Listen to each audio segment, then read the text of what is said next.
Hello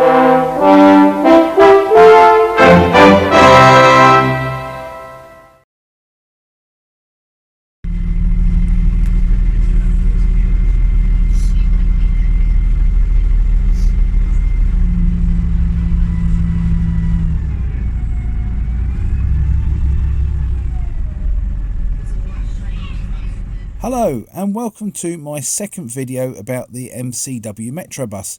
For those of you who missed the first part, here is a very brief recap.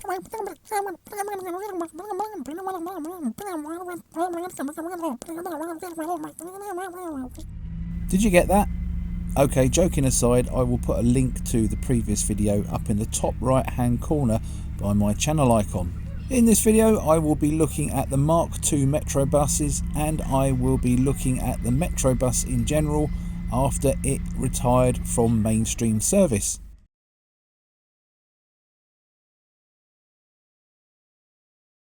The Mk2 Metrobus first appeared in 1982.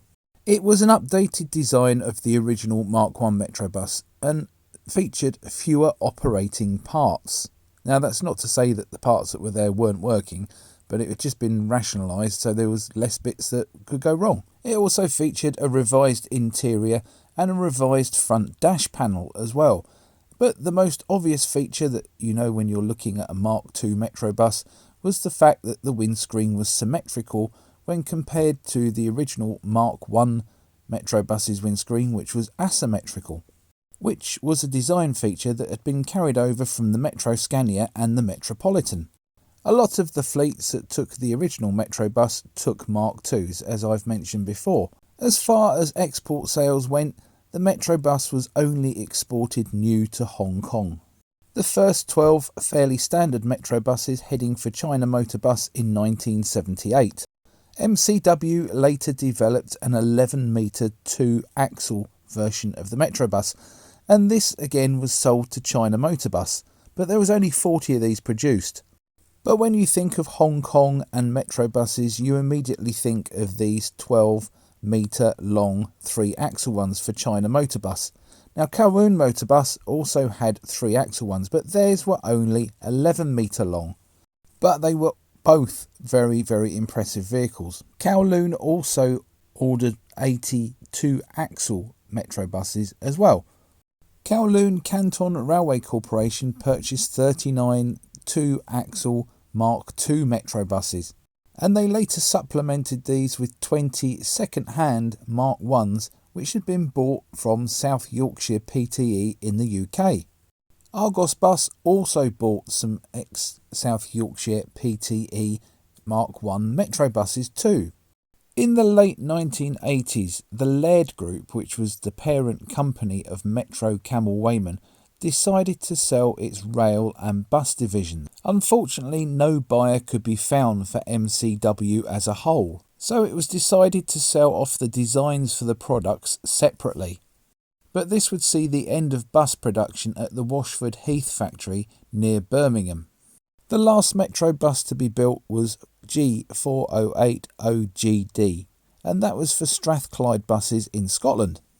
Unfortunately, this vehicle was later scrapped, and I've since read that the build quality on these last Metro buses, not just for Strathclyde, but also for West Midlands, was absolutely horrendous. And it's kind of understandable, as you can imagine that the staff knew that their jobs were going and they must have just felt absolutely despondent and lost all interest. There were also problems with spare parts and warranties as well. And it all ended up as such a sad end for a very proud vehicle manufacturer, especially one that had such a long history as MCW. As I mentioned before, the idea behind the Metrobus was for something that could be bodied by other manufacturers as well. And indeed the Metrobus was bodied by Alexander as well as Northern Counties, and was as at home in city work as it was on fast express services. The Metrobus design was sold to Optare in Leeds, which only a few years earlier had been the old Charlie Rowe factory, part of the Leyland empire. By this time, Optare was part of the United Bus Manufacturers Group, and this group also included DAF Bus.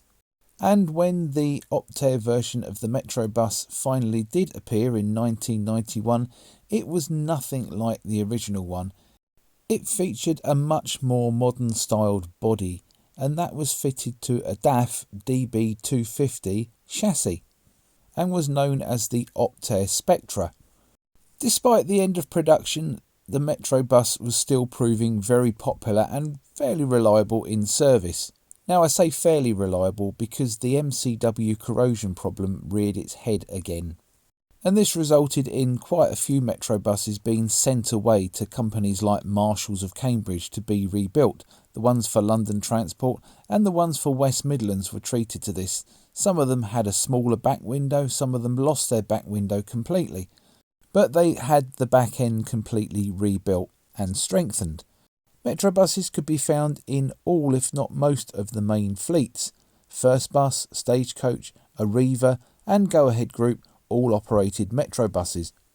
In addition to this, many Metrobuses exchanged hands on the second-hand market and were eagerly snapped up by smaller operators around the country and were seen as a very, very valuable tool in the wars of post-deregulation bus services.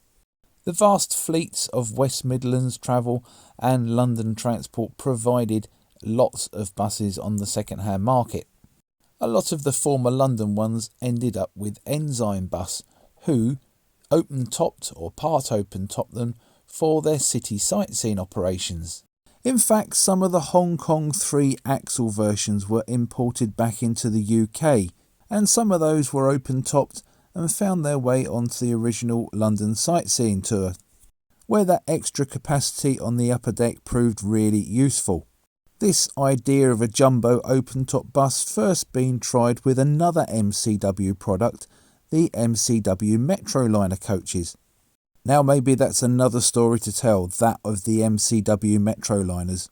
Many Metrobuses were also turned into driver training buses as well, and there's a possibility that you're watching this that you learnt to drive buses on a Metrobus. I learnt to drive buses on a Leyland Titan, and I found that quite a forgiving vehicle.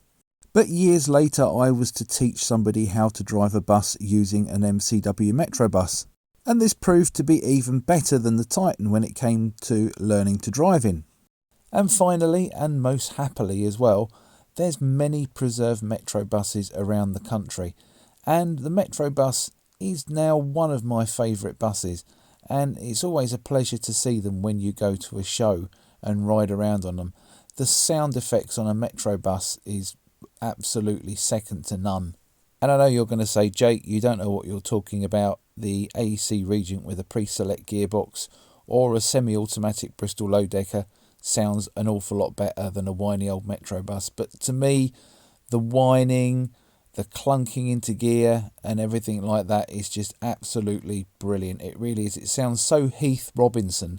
It's unbelievable, but it all works and it's so efficient. I first encountered Metrobuses at East Kent. The Mk2 Metrobuses they had used to take me to school, and I didn't think a massive amount about them. I like the interior, I like the laminates with all the little flowers all over them and everything like that. Ironically, I ended up driving the same buses many years later, and they absolutely flew, especially when you took fuse 10 out from the back of the cab, which was the speed limiter.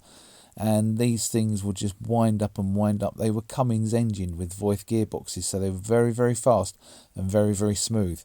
And then a few years after that, I was working at a company called Eastonways of Ramsgate, and I was there as an operations manager, and I was running a small fleet of Metrobuses. We had in the end 5 Metrobuses, 3 ex-London Mark 1s, 1 ex-Go-Ahead Northern Mark 2, and a Alexander-bodied ex-Merseyside bus, and they were all absolutely lovely buses to drive and fairly reliable as well, apart from the corrosion problem, which saw one of the buses, BYX 250V, scrapped just after a few months' service. But even though poor old 250 bit the dust, I took the rear side seat out when it was being scrapped and used it as a sofa for my office. Now, one thing that you will notice if ever you get to drive a Metrobus is that it's very hard to reverse one. There always seems to be a lot of revving, but very little movement. But this undoubtedly adds to the character of the Metrobus. There was also a time in the 2000s when Metrobuses were the staple of rail replacement work. In fact, if you organised rail replacement work, especially in the southeast, it would normally end up as a glorified MCW Metrobus running day. And I have spent many happy, and I put a question mark behind that, hour sat on a freezing cold Metrobus in the dark at places like Ashford International or Ramsgate railway station. Well, I apologise if I got a bit personal and a bit gushy there, but as you can tell, I really do have a massive soft spot for the Metrobus. And hopefully you do too, and I hope you enjoyed this video. If you did, please like and share it, and think about subscribing to my channel. Plus, don't forget to check out my other bus-related videos on there. There's a little bit of everything for everybody. Buses, trains, ferries, and even my MCW that I own, which is a Metro cab taxi. Thanks very much for watching. Bye for now.